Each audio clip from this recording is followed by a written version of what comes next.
What is going on, Giants fans? Good afternoon. It is Tuesday, 11:37. I took off work today because, I just need a day off. But just wanted to start this video off. Yesterday, the Giants did, in fact, start their off-season voluntary program. It is voluntary, keyword voluntary, because a lot of guys are flipping shit because certain guys like Kadarius Toney, James Bradbury, didn't arrive. Yeah, you would like all your guys, to show up, especially with a first-time head coach and a new GM in the building. But, again, it is voluntary. The keyword is voluntary. Hopefully these guys got good reasons why they couldn't show, and hopefully they do arrive later in the week. But players that did show up, Saquon Barkley, Daniel Jones, Leonard Williams, Xavier McKinney, Dexter Lawrence, Julian Love, those guys showed up and they were working out. They were lifting weights. They were getting in the facility. They were meeting the new coaches and some of their new teammates, and they were getting to work, which is a good thing to see, especially in a situation where we're rebuilding from brick by brick, from the bottom to the top, especially with a new general manager and Joe Schoen in the building, as well as new coaches and a new head coach. It's always good and pleasant to see the players, responding well to that. And, even though it's voluntary, them showing up is a huge step in the right direction. So I'm glad about that. James Bradbury did not show. Not surprised, pending his process being on the team, whether he's being cut, released, restructured contract. Who knows? It makes complete sense why he would not be there. Maybe when that situation works itself out, we will find out if he's coming back or not. Another surprise, I'm not going to say surprise, but Kadarius Toney as well did not show up. Now, he's just making my point even bigger and true, that he is lazy. He's a great player, don't get me wrong. I love his skill set. He's tremendous. He has great footwork, great speed. He could take the top off the defense. But, him not showing up when other guys are, and he just didn't have a great year last year, constantly hurt and then not learn the playbook, or people were saying he was too dumb to learn the plays, kind of rubs me the wrong way, I'm not going to lie.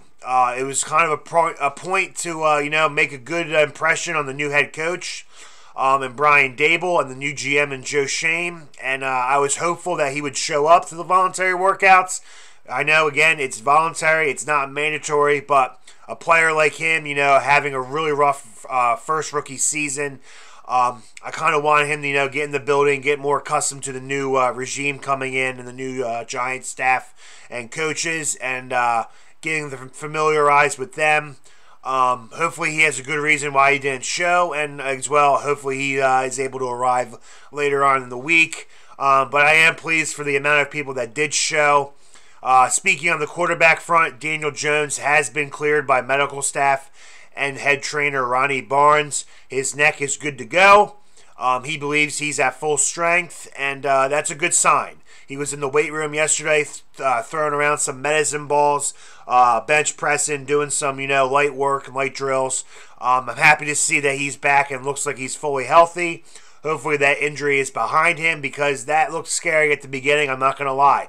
When that initial injury happened last year, I thought the worst, that his career could be over. Is he another David Wilson? I know David Wright had a similar injury, as well as, Peyton Manning had to sit out an entire season with a similar neck injury.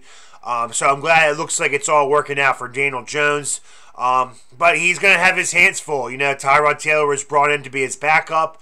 But Brian Dable and Joe Schoen aren't declaring Jones the starter. As of now, on the current depth chart, he is listed as the number one quarterback. But that's a little wait and see and how they both do in training camp. I know Tyrod Taylor didn't really sign here to be a backup. I know that he's okay with that if that's where the way the team rolls. But I know he's a competitor at heart, and he's going to compete his ass off to hopefully maybe win that spot if Daniel Jones does not show that he can be that guy. So they're going to have a nice little camp competition, quarterback battle. I'm looking a little excited and forward to that. I think it's going to be good. I do think Daniel Jones will beat him out because of his contract status and, wasting a 6th overall pick on him.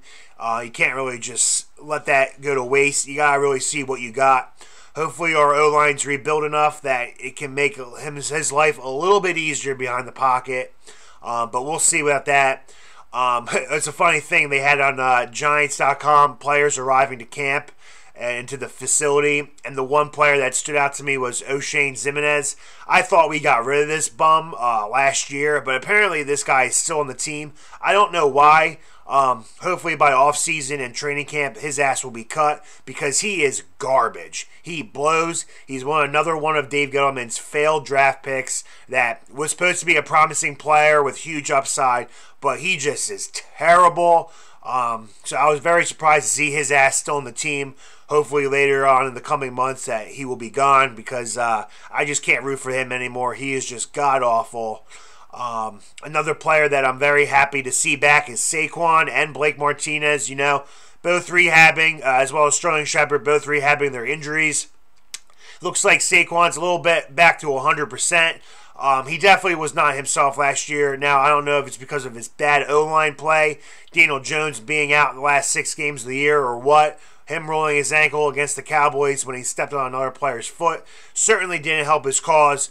But I think, 1 year past the ACL injury, I think he's going to build some confidence up in his mental health state of mind, and hopefully he can be that runner that we all know he can be. So that's a good sign, seeing him there, being a leader. He is one of the team captains, and I don't think they're going to trade him. I know there's rumblings around the league that we were, in fact, looking to trade him, but really no team has called to make it worth our while. So I think Saquon will remain a Giant for this year, and depending on how the season progresses with him and how he performs, it will determine if we give him a long, lengthy contract extension or we let him walk in free agency. It would be really brutal if we let him walk. At least we got to trade him if that's going to be the case. But, we'll see. It's only April, and we got a lot of work to do. But, just want to hop on here and just announce that,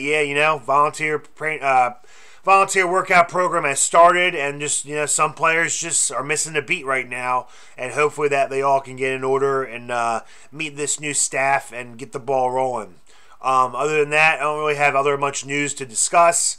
Yesterday we did restructure Adoree Jackson's contract, and that opens up about $5.5–6 million in cap space. We got about $10–12 million more to create before the draft come April 28th. Don't know why we haven't tried to restructure Kenny Galladay or Leonard Williams' deal. I'm not sure if the Giants brass reached out to them and their agents inclined them to turn that down. Who knows?